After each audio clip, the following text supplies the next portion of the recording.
Hey, what's up, everybody? This is Charles, and I welcome you guys to another episode of the Dreamerspro Show, where we cover everything from sports, hot topics, classic debates, entertainment, and where we give you guys a fresh perspective on things and how we see them. And today we have another interesting episode for you guys that I'm sure the majority of you are going to enjoy. So let's get into it. So I think leadership is a term that gets thrown out a lot in NBA circles, right? And it's usually, for whatever reason, a word that's synonymous with the best players in the NBA. Generally, we think, whenever we think of the best players, for some reason, we tend to think that these guys are also the best leaders. But in fact, it's not usually the case most of the time, because time and time again, we see results that prove otherwise, where you have the best players, but they don't always achieve the greatest results. I think it's a soft skill that is developed over time, and I think it's a skill that is invaluable to an organization and a team, right? Leadership is very important. And we're not just talking about sports, but I mean, like outside of sports and life, maybe in your family, leaders are very important, and those skills are very, very, very valuable. And I was recently listening to an NBA great who was basically trying to make sense of what we just witnessed between the Boston Celtics and the Brooklyn Nets, right? We all know that series was supposed to be one of the more competitive first round series. And going into that series, I was actually one of the people that felt that the Boston Celtics were ultimately going to be victorious, but I thought they were going to be victorious in 7 games. Turned out to be a sweep. And now a lot of people in the media, including fans, are trying to make sense of what they just saw. So I was listening to this NBA great, who I'm going to reveal to you just now, and he perfectly explained what real leadership looks like in the NBA. So before we go too far, I want you guys to take a listen to some of the things that he had to say here, and then we're going to come back and really unpack this thing and react to it. So take a listen to what he had to say. I've been told it's been 1,029 days since KD and Kyrie signed in Brooklyn. They've won 1 playoff series, and this is what this season looked like. And KD was not exaggerating, Smitty, when he said that they had been dealt quite the hand this season. Yeah, they had some adversity, a lot of things going on. But I think when you start saying the Brooklyn Nets got swept in the first round, that's just unacceptable. Because once they got all these bad hands dealt to them, they had guys together where they should not have got swept in the first round. They're too talented and too good to get swept in the first round. So yes, they got to go back to the drawing board, and it's a long drawing board because they have a lot of holes to fill. Right now, the personnel just doesn't fit around KD and Kyrie. And yes, we're waiting for Ben Simmons. Until Ben Simmons plays, though, they still have to find some ways to better this team with more two-way guys versus just guys that are specialists and very, very small. It's also probably difficult, Zeke, to make those kind of decisions when there wasn't enough continuity this season to see what worked and what didn't. Yes and no. And this is where, experience comes in. And I would have to disagree with who's been dealt the worst hand over the last couple of years. I would say the Toronto Raptors have been dealt a really bad hand for a whole year, not being able to play in Toronto and having to move to Tampa and then all the changes that they've gone through, right? And then I look at the Miami Heat, and you and I talked about this the other night. 9 undrafted players on their roster. Let me say this again. 9 undrafted players on their roster, and they finished number 1 in the East. So when you talk about adversity and people having teams and organizations having difficult challenges, okay, there have been several of them who've had difficult challenges. Now, the difference is those teams and those organizations had experienced leaders at the top and on the bench and was able to navigate.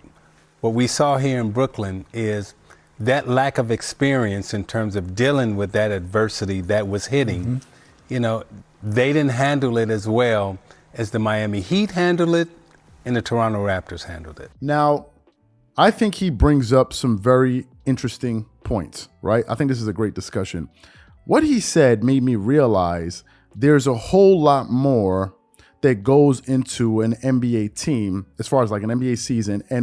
And there's so many different facets that cause teams to be successful. I think most of us kind of boil down the NBA to a bunch of juicy headlines and a bunch of spectacular highlights. Usually when you think about the NBA, it's a cycle. The games are played, highlights are created, we react to the highlights, then people in the media talk about it, players talk to the media, and this thing it just keeps repeating itself, for an entire season. But there's so many different things that go into a season, and there's so many factors that we need to consider when we're trying to understand why are some teams successful and other teams aren't. I think it really shows us that the truly great leaders in the NBA are not usually the usual suspects that we think of. Whenever you think of leaders, you think of who? Chris Paul, LeBron James, maybe Stephen Curry, and that's really it. We usually think of players, but we rarely focus on names like Kyle Lowry or Jimmy Butler, or Eric Spoelstra or Nick Nurse of the Toronto Raptors, or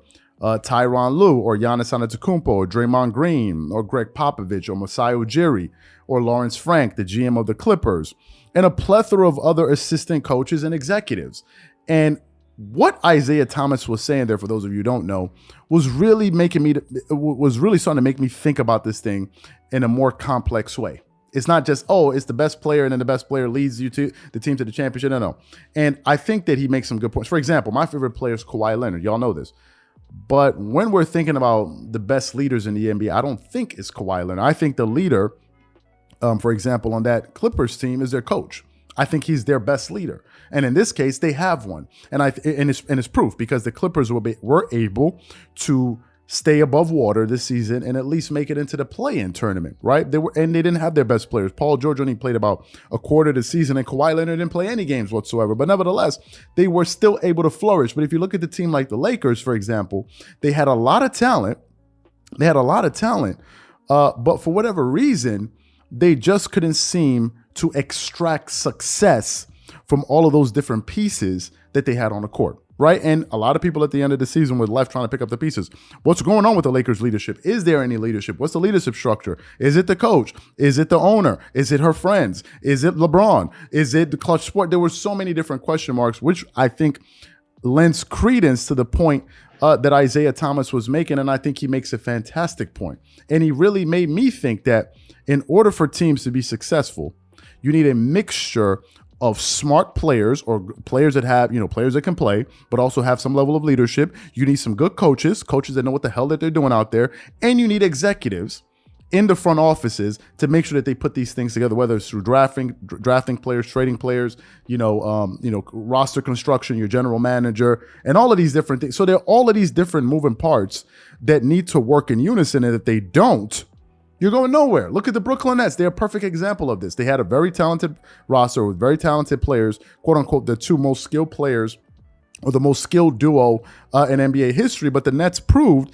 that if you don't have a leadership structure in place, you're going absolutely nowhere. And the Nets, time and time again, exhibited the inability to be able to have a leadership structure in place that could help this team thrive.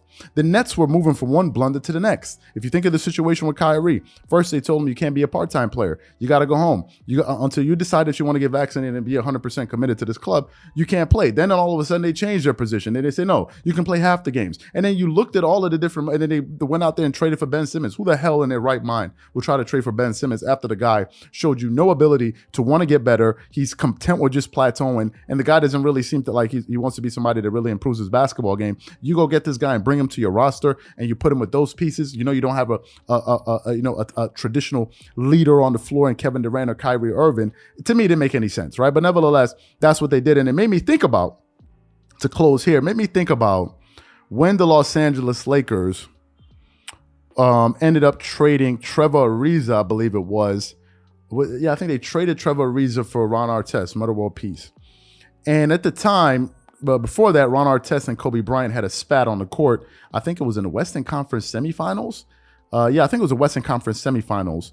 And, Kobe elbowed Ron Artest and we're going. And the question was basically, the talk around Ron Artest was, is he a volatile player? He's a great player, he's a great defensive player, but is he volatile? Will he go? If he goes to a locker room, will he damage a locker room? And I think they asked Kobe about it, and Kobe said, we have a lot of strong leaders in this locker room that are going to be able to reel in Ron. reel him in. And in this case, I think it was talking about Derek Fisher, who was not the best player on that team, but considered one of the team captains, and Kobe Bryant himself. And of course, they have Phil Jackson. And you had these three entities in that team that were able to work with a personality like Ron Artest, and they didn't have any hiccups. And in fact, they went on to win the championship that year when they acquired Ron Artest. So it shows you when you have a strong leadership structure in a locker room, in an organization that everybody knows what they're doing, you're going to have success. And to Isaiah Thomas' point, it made me really, really think. And I think this is a great conversation. We really produced this video for you guys because we wanted to spark a conversation. So what we want to know is, who do you think are the best leaders in the NBA? And they don't have to be players. It can be coaches, general managers, assistant coaches, whatever you guys think. Please leave your thoughts and comments in the comment section below. Again, if you enjoyed the video, be sure to make sure you go ahead and hit the like button, hit the subscribe button, and hit the notification bell to be notified whenever we drop our content. Once again, this is Charles here from Dreamerspro. Wishing you guys an amazing day and catch you guys on the next episode. Peace.